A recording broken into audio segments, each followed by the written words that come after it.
Olá, seja bem-vindo ao Jornal São Carlos.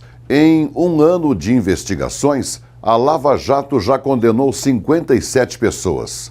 As penas de todos os envolvidos no esquema de desvios da Petrobras, decretadas pelo juiz federal Sérgio Moro, chegam a 680 anos, 8 meses e 25 dias de prisão. No Supremo Tribunal Federal, 68 pessoas são investigadas na Lava Jato, entre elas 23 deputados federais, 14 senadores, um ministro de Estado e um ministro do Tribunal de Contas da União. As demais não têm foro por prerrogativa de função, mas são processadas pela Corte por ligações diretas com os parlamentares.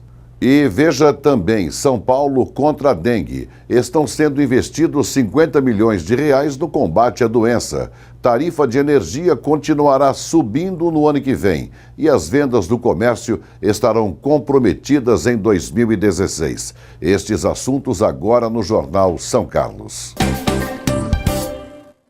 O estado de São Paulo vai aplicar 50 milhões de reais no combate à dengue. A Secretaria de Estado de Saúde criou uma força tática para potencializar ações de combate ao mosquito nos municípios paulistas, onde se registram elevados número de casos.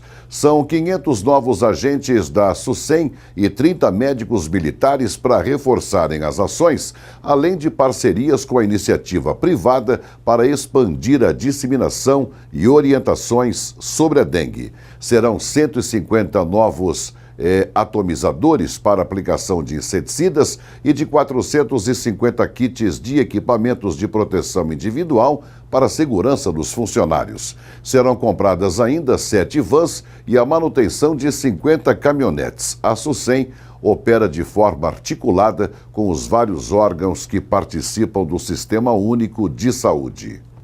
A tarifa de energia continuará subindo em decorrência da capacidade das usinas hidrelétricas.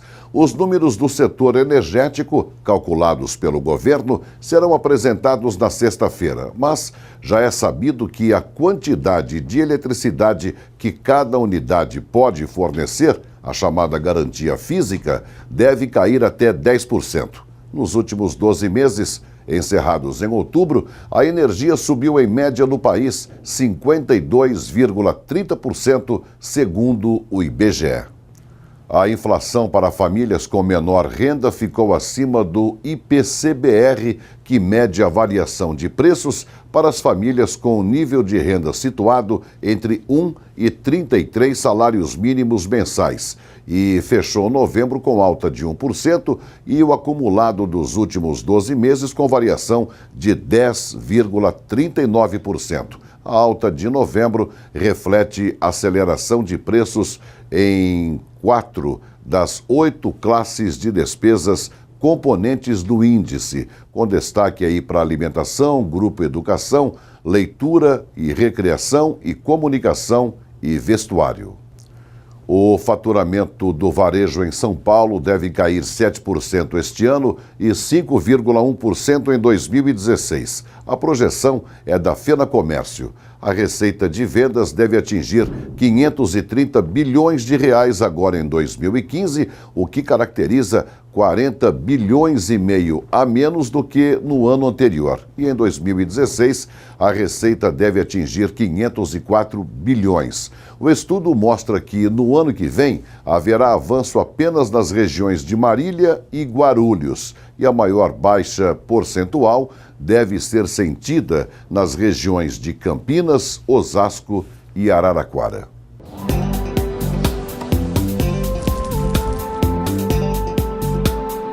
Quarta-feira com previsão de sol pela manhã e pancadas de chuva à tarde. E chuva com trovoadas. A máxima ficará em 30 graus.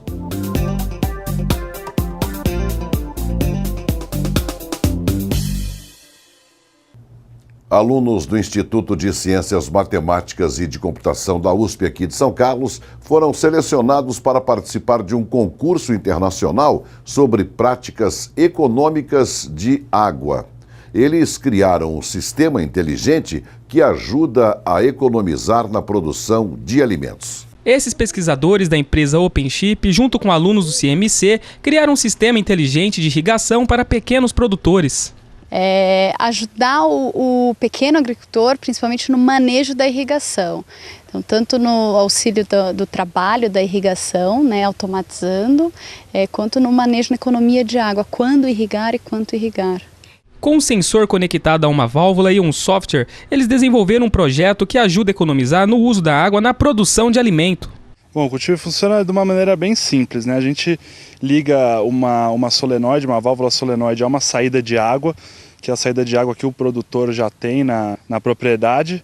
Essa solenoide ela se comunica com o sensor e com um hub que é a nossa central, é o cérebro do cultivo, né? Então o sensor ele envia informação para essa central, dizendo se o solo está úmido ou está seco. Essa central processa essa informação e envia para a solenoide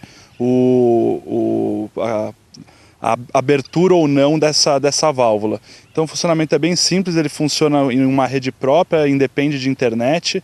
Claro que se o produtor tiver internet ou tiver conexão, a gente pode entregar alguns dados para ele sobre a condição atmosférica, a condição no campo, mas independe de internet. O funcionamento é esse. O projeto tem o nome de Cultive e o sistema é capaz de determinar quando e quanto regar uma planta.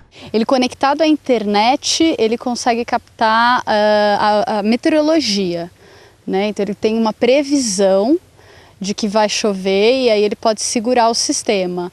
Mas o que indica mesmo é o sensor. Aí se choveu, o solo está úmido e aí o sensor não aciona a irrigação. Fabiana explica que existem diversas vantagens com relação aos métodos tradicionais de irrigação. A gente está trabalhando em parceria com uma empresa de São Carlos com um sensor da Embrapa, que ele é um tensiômetro. Então, a grande vantagem do nosso sistema comparado aos outros do mercado é justamente isso, eles são um tensiômetro conectado. Porque a maioria dos sistemas que tem no mercado, eles leem a condutividade elétrica do solo. Então, eles fazem uma leitura indireta da umidade do solo. A gente consegue, com um tensiômetro, medir a tensão superficial da água no solo, que é a leitura que a planta faz do solo. Então, ele é mais exato, ele é mais real.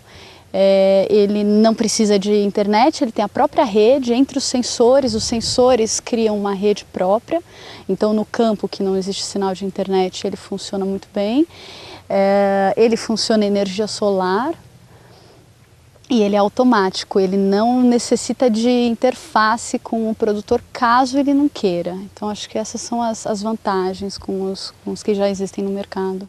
O Cultive está entre 45 projetos selecionados para participar de um concurso mundial de práticas relacionadas à economia de água na produção de alimentos. E se ganhar, eles vão ter 10 mil euros para investir no projeto.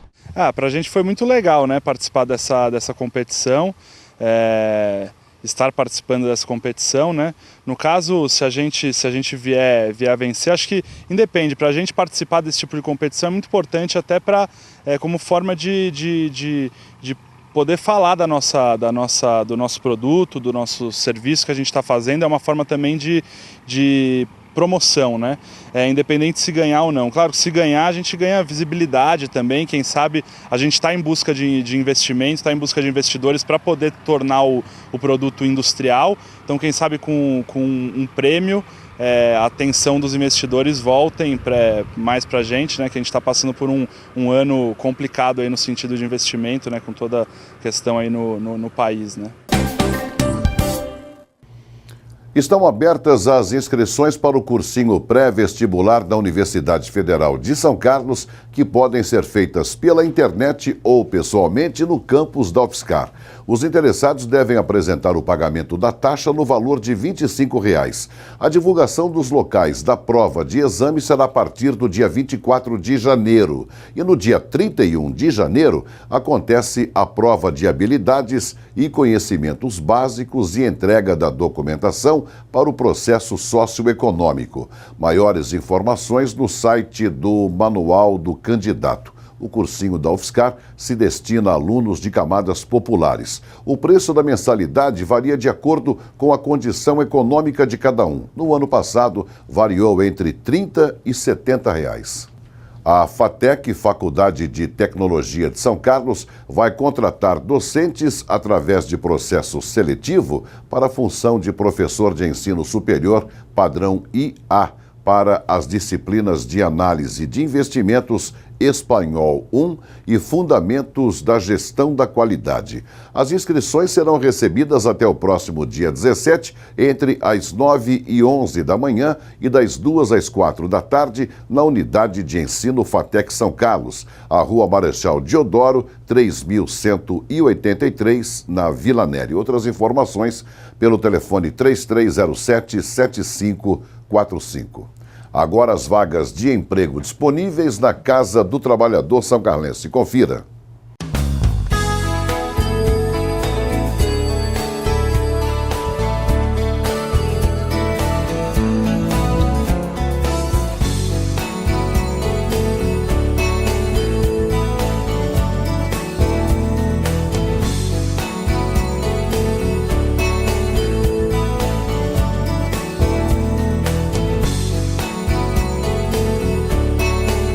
A Casa do Trabalhador fica na Avenida São Carlos, 1800. Telefone 3376-2647.